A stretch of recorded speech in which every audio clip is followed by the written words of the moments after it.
All right, so adding and subtracting rational expressions. So 8.1 was multiplying and dividing. Now we're going to add and subtract. So now we do adding and subtracting. So remember, with adding and subtracting, the main thing that affects us with adding and subtracting is whether the expressions have the same denominator or different denominators. Are the denominators the same or different? If they're the same, they're pretty easy. If they're different, they're a little bit more complicated. So we're going to start off with the denominators being the same, and then we'll graduate to them being different.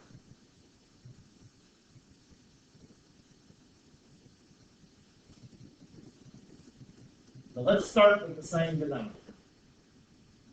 We're going to do a real simple example to start. 7 over 20 plus 9 over 20. The denominators are the same, so we keep the denominator and add the numerators up. So 16 over 20, and we reduce.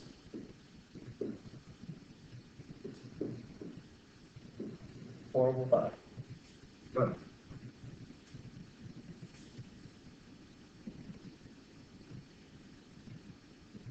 So that wasn't that hard. Way back in the Wayback Machine. The denominators are the same.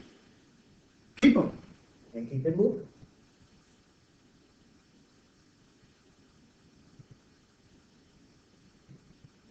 So example 2. If it's subtraction, we do the same thing. If the denominators are the same, keep the denominator and subtract the numerator. So 16y over 5x.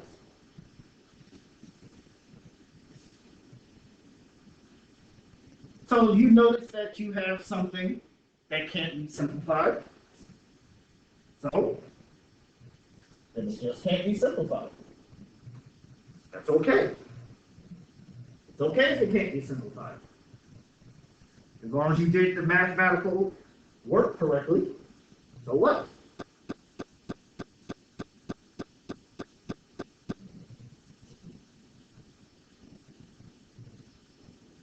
So let's do one more. One involving polynomials.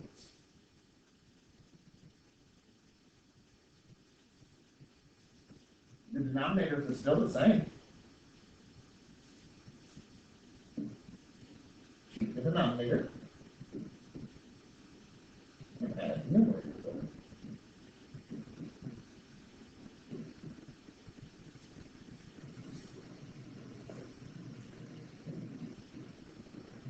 That's x squared plus 7x plus 6 over x squared minus 1.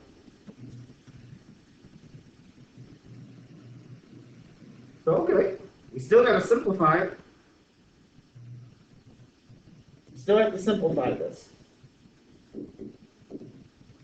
So we simplify it by factoring it. Simplify by factoring. Top, that's MAF. The bottom, that's the difference of two squares.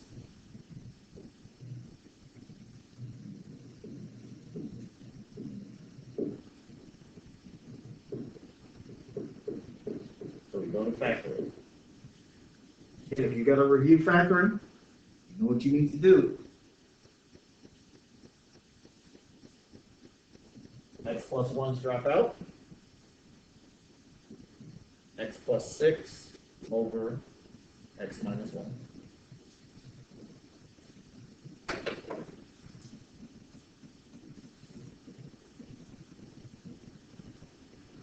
Again, if the denominator's the same, it's all good. The denominator's the same, it's all good. Questions 1, 2, or 3?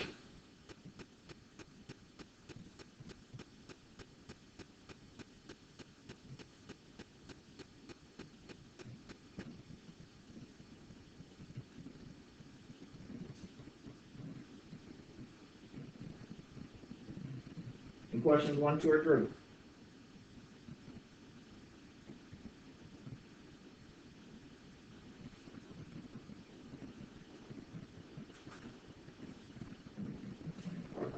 All right. If the denominators are the same, fairly easy to get it done.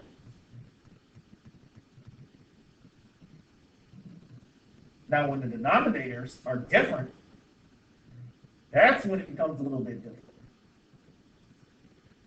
That's when it becomes a little bit different. So let's start with example 4. I anticipate getting through examples 4 and 5, and then the rest will be recorded / live taught on Monday. So, for example 4, 7 over 10 minus 3 over 8. First of all, please don't let me catch you do this. 7 minus 3, 4, 10 minus 8, 2. 4 divided by 2, 2. I wish you would do it that way, so I can mark it wrong 5 times over. Ain't no way in the world you're supposed to subtract fractions that way. No. I wish you would.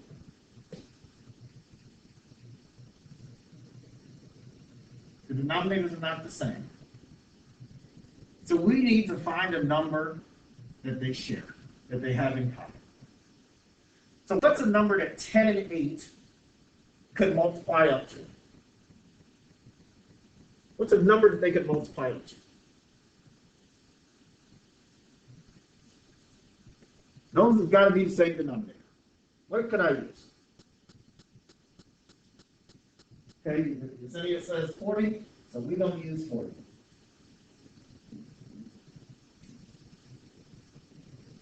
I trust her when she says 40.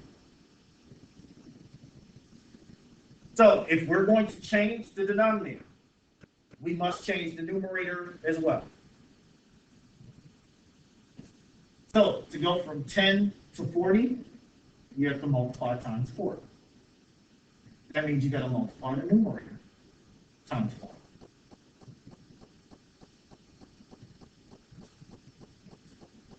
To go from 8 to 40, you have to multiply times 5.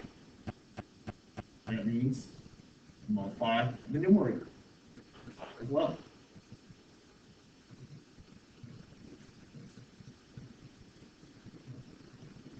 Now they're the same. 40 and 40. Keep the 40. Subtract.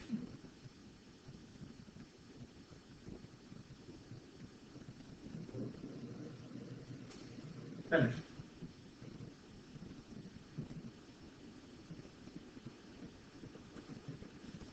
Then you're finished.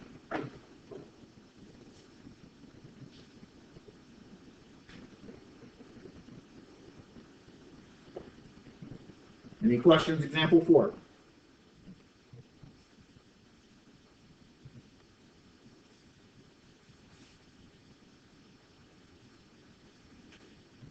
So of course example 4 should be easy. That's an elementary school example. When we throw some variables into it, that's when it gets a little bit more complicated. Because you really have to think about what I need to force them to be the same.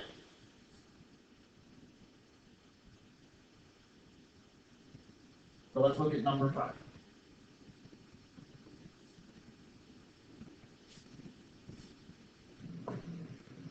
Problem 5. Your denominators are 8x squared y and 12xy to the third.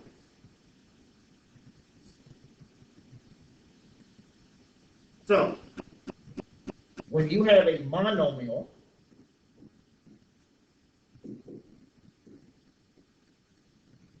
So we need to do it part by part. We're going to do it part by part.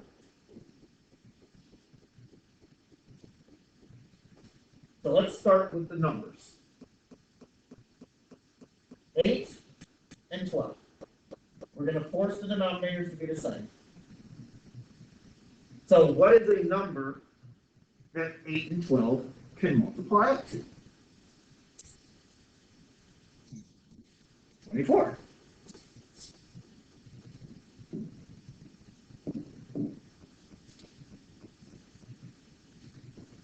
So 8 times 3 gives us 24. So we're going to have to take 3 and multiply times 3.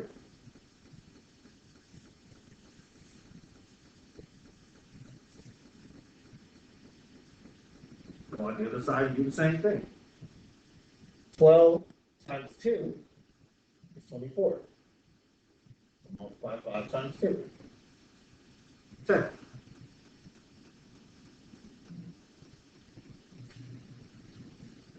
Any questions before we continue?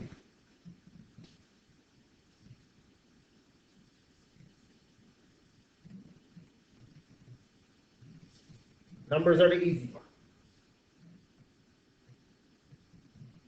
Variables get a little tricky.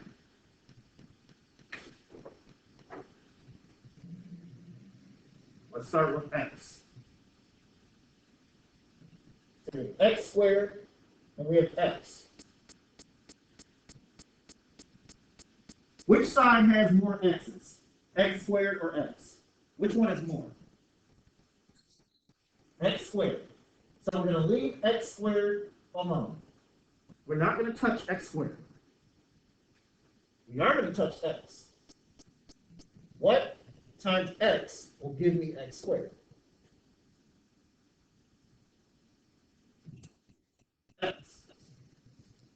So that means I'm going to multiply the top and the bottom by x. Why? Because I'm going to force the denominators to be the same. I'm going to force them to be the same.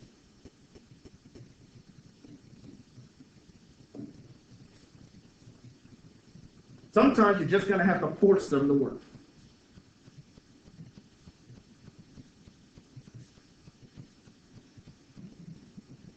Any questions on what we just did to the x? Because we're about to do the same thing to the y's.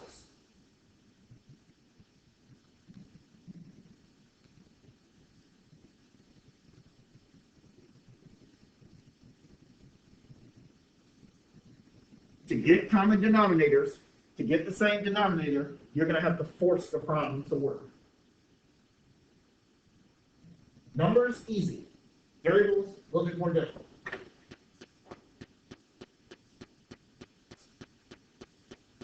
Now let's do the same thing with the y's. Y and y to the third. Which one is bigger?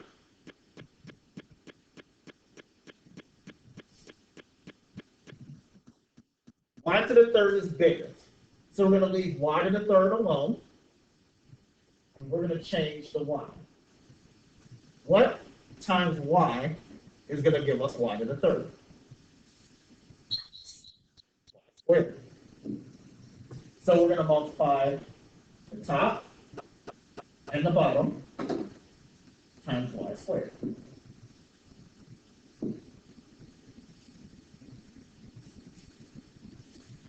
Why are we doing that? Because we want to force the denominators to be the same.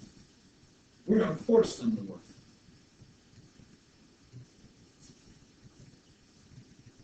Y squared times y is y to the third.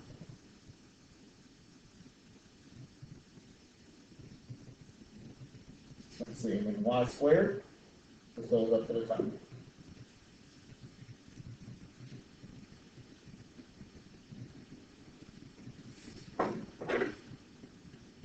So now we've got our denominators to be the same. Now they're all matching. Any questions before we finish the problem?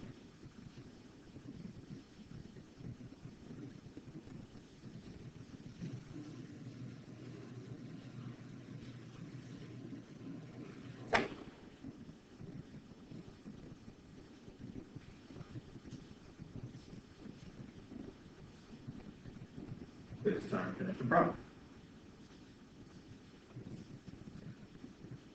The denominators are the same.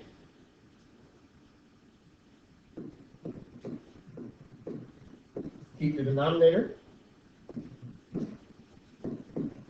and numerators up.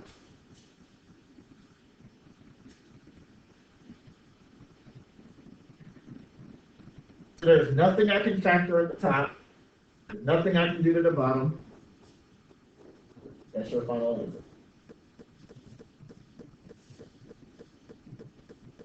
That colorful collection of stuff is your final answer.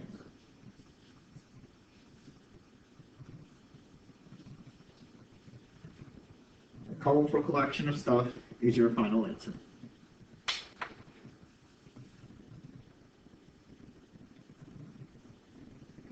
Any questions on example 5 before we get ready to wrap this thing on up?